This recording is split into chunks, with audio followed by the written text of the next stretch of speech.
Man, do I wish you could see that for the trees.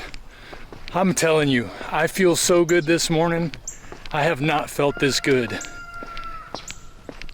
I don't know when I felt this good. I feel a lot better than yesterday though. Getting sleep last night sure helped. But I'm not coming to talk to you about sleep today. I want to talk to you today about the pursuit of happiness. Let's get into it.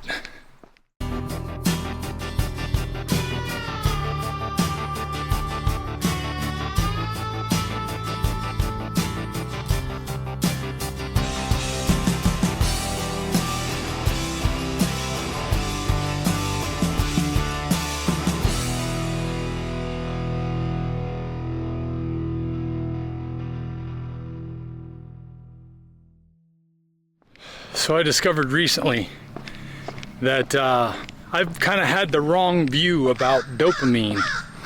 In previous videos, I treated it kind of like a drug to be avoided. But I realized I'm still getting dopamine. I'm still getting a dopamine response from things like doing exercise and feeling the way I do right now. I mean, when I put on this weight vest today, it felt like it was pressed up against my body and not something with an outer layer underneath it or on. In other words, I can feel the muscle under my body where my shoulders and chest have increased just in the first 10 days of doing this workout.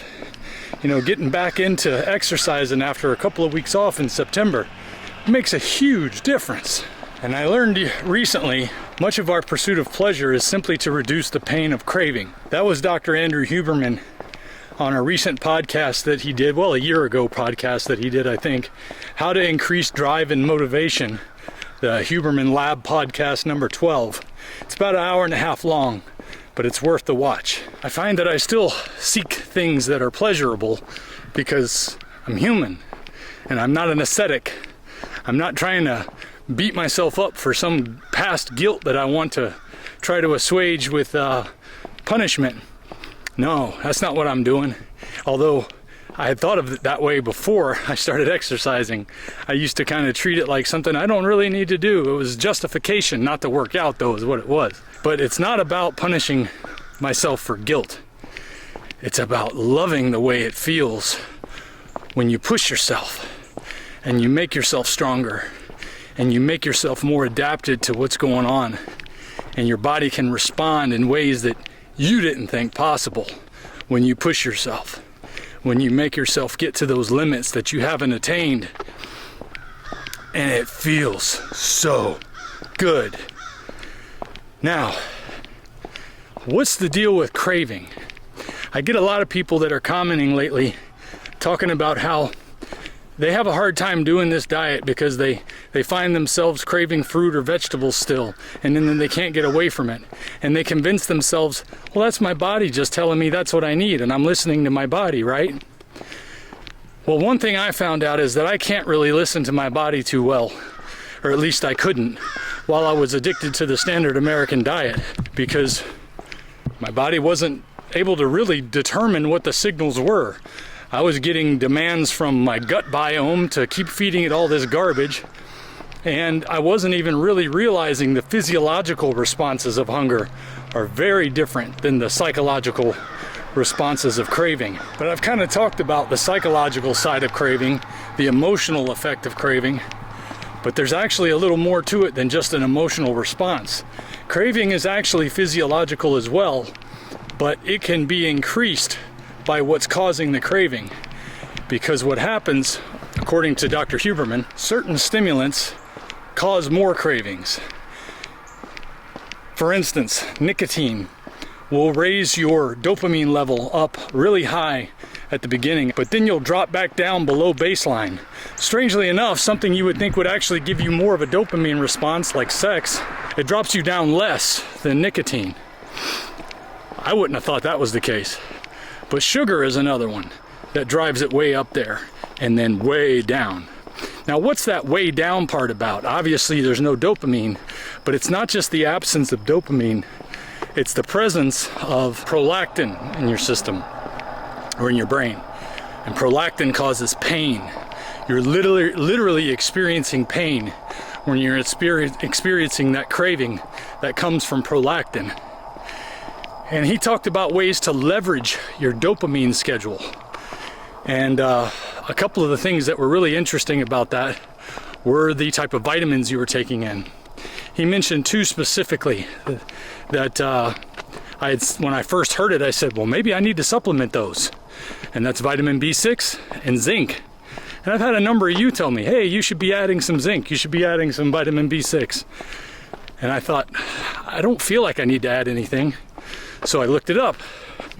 And according to the National Institute of Health, just trying to use a common source, I know it's a dubious one, but according to the National Institute of Health, beef is an extremely high source of vitamin B6. It's one of the highest sources. It also happens to be one of the highest sources of zinc. So I'm getting plenty of that. And that is certainly helping to moderate that dopamine to prolactin ratio that causes you to have those cravings. Because now, what I would call a craving is something that just briefly enters my mind, and I can usually just turn it off like a switch now. And that's a recent occurrence. After 21 months of doing this, it's the best way I can say it, it's the result of discipline. And it's the result of proper nutrition. And it's the result of exercise. So I'm getting those good sleep, going to bed at night at a good time, waking up early, waking up at the same time every day, keeping your circadian rhythm in balance. All of those things play a role into how you battle between pleasure and pain all day long. So once you understand that, it kind of helps you to realize that programming you've got in your brain, sometimes it just needs a little tweaking to give you the motivation and the drive and the desire to continue doing something that's hard to do, but is good for you. Because once you get addicted to doing things that are good for you, once you start getting dopamine responses from getting healthy, well, now it's driving you in the direction of getting healthy. It's driving you in the direction of staying healthy. You have less pain responses following that dopamine kick, because you're moderating it with good nutrition. All I can say is I feel like a new man. Every day I feel great. Yesterday was an exception, but I didn't get enough sleep last night. So another interesting note I want to point out is that he also talked about one of the things that helps you regulate mentally those dopamine responses is not celebrating your victories every time. Celebrate your victories. Make sure they're real victories. But even if it's a big one, sometimes it's best to just act like nothing happened and move on, because it makes a big difference in how much dopamine you're getting. And then you're not getting that super high every time you have a victory, which causes that big low afterward. Now, I don't know that I've had as much need for that, but if you're still on the standard American diet, I imagine that would have a bigger effect as well. So that's something else to consider. You know, and if you want to be able to get a little information in just a few minutes, that's what my video is for, to share this information, a snack for your mind, so you can treat your body and your mind even better than you did before. I would encourage you to watch the whole video. I've linked it in the description.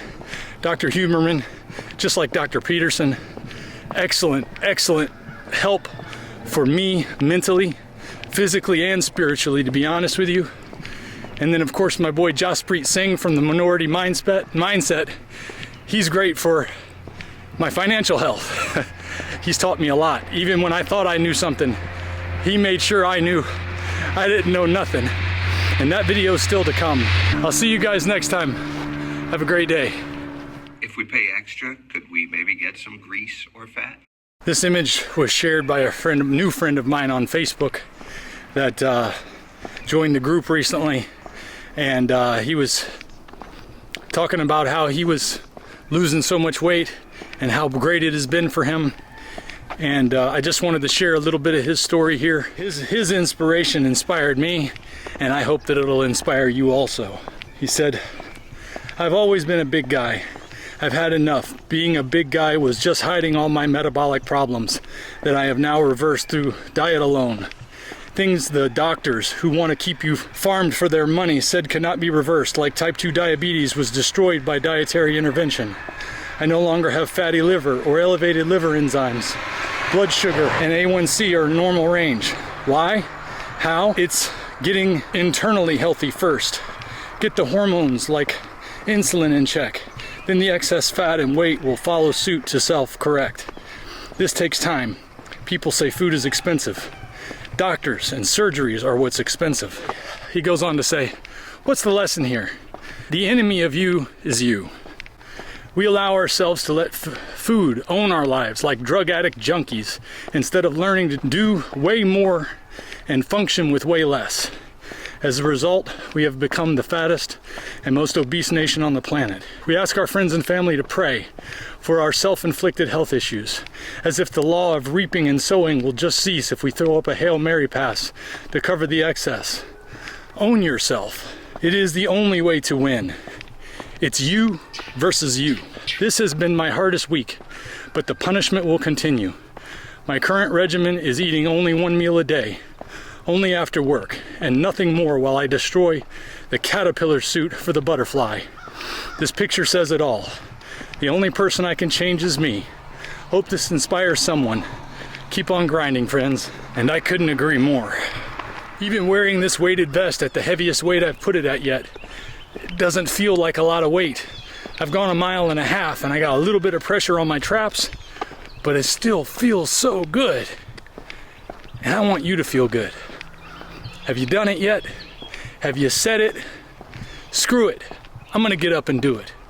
Get up and make the difference that's gonna be the change that makes you the person you always wanted to be.